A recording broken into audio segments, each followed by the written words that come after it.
YouTube is a website that was activated in 2005 on which users can post, view, or share videos. My experience with YouTube began around this time, accessing it for entertaining and funny videos on channels such as Bo Burnham's and Jenna Marbles. As the website began to grow, so did the amount of time I spent researching and watching videos over a plethora of topics that interested me. In this discussion, I am going to demonstrate how YouTube functions as an affinity space. In order to do so, I am going to narrow the conversation to a specific community that exists on YouTube, a group of girls who create content involving beauty, fashion, DIYs, and all things girly. To do so, I will use an individual YouTuber as an example, someone who I have followed and watched their videos for years. The YouTuber that I'm going to focus on for this discussion is a girl by the name of Ingrid Nilsson. Ingrid came to YouTube in 2009 with little expectation for the community she would create and become involved in. In her About Me section on her YouTube page, Ingrid describes her channel as a little internet oasis, full of beauty, fashion, and healthy food how-tos with a sprinkle of weird. The good kind of weird, I pinky promise, she says. 6 years later, and Ingrid has over 3 million subscribers with over 200 million views on her channel. Although YouTube is Ingrid's base platform for the community and content she produces, there are multiple portals or ways to gain access to the community that she has created. For example, Ingrid shares content and communicates with viewers as well as other YouTubers on social media networks like Facebook, Twitter, Instagram, Google+, and more. These types of outlets allow for a great deal of socialization between YouTube content producers and their viewers, which is an incredibly important aspect of this space. YouTube, and Ingrid's channel specifically, contain different forms and routes to participation.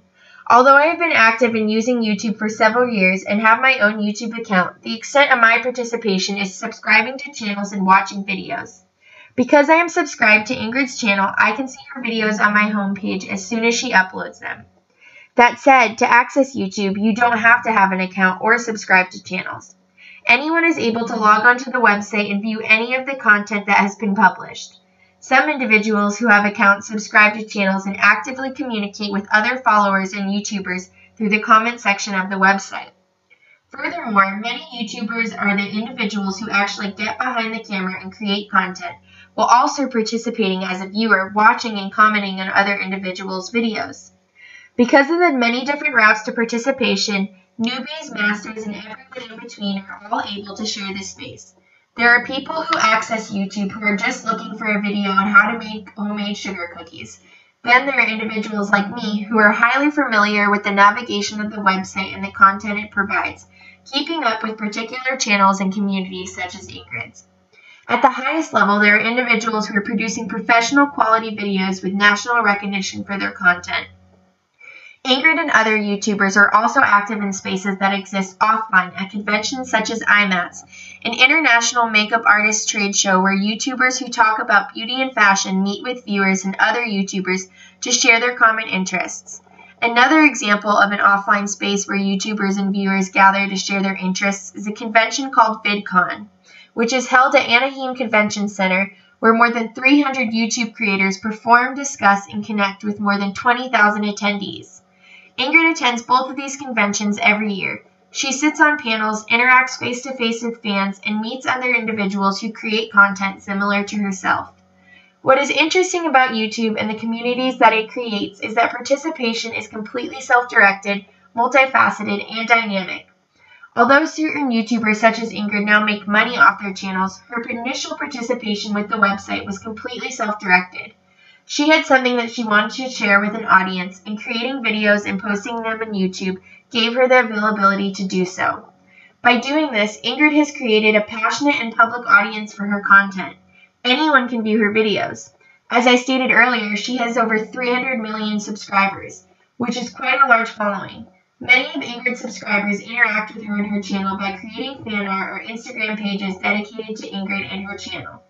Ingrid hosts meetups where other YouTube content creators and viewers can come together and interact with one another in real life. Within the past month, Ingrid has created a new series on her channel that I feel is a perfect example of just how much learning can happen amongst affinity spaces such as YouTube. The series is called 5 Minutes for Us, or 5MFU for short. The video that Ingrid produces for this series are 5 minutes in length. During that 5 minutes, she raises an issue for discussion.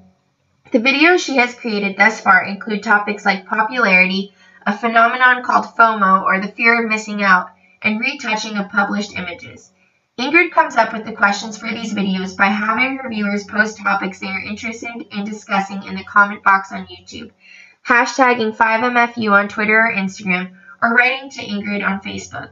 At the end of each video, she will pose the topic for next week's video.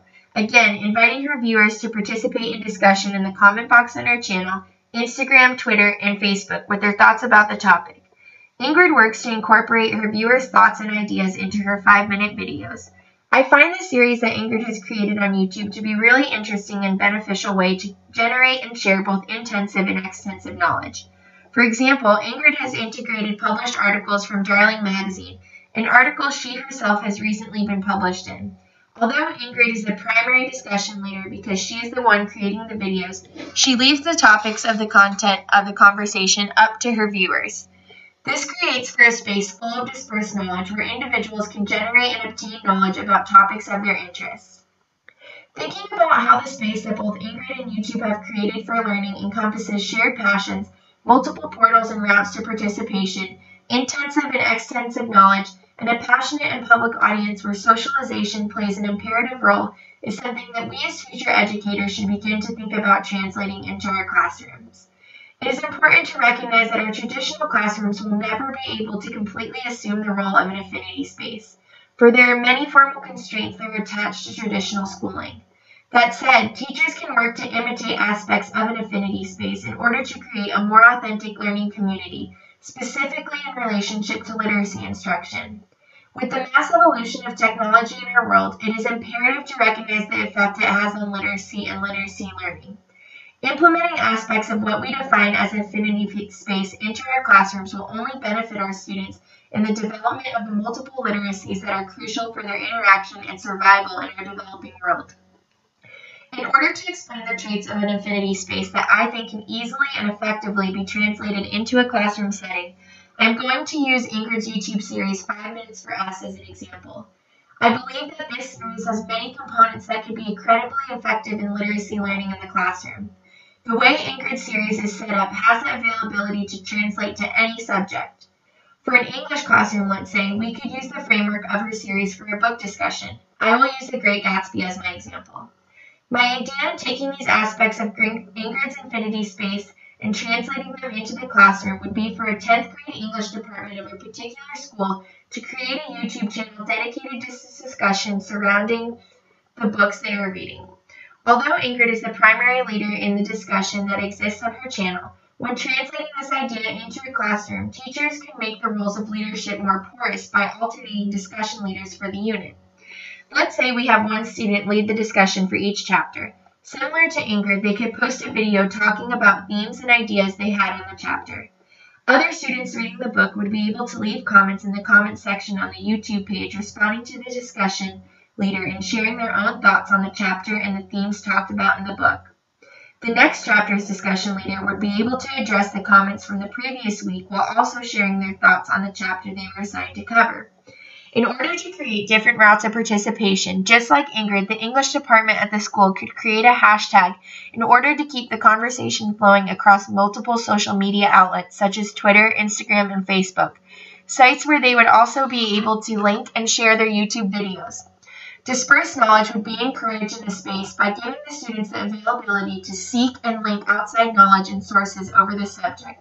Possibly, the students could share a link on Twitter under the created hashtag to a blog post someone has written over The Great Gatsby, other YouTube videos they found over the book, different adaptations, or even the forbidden spark notes.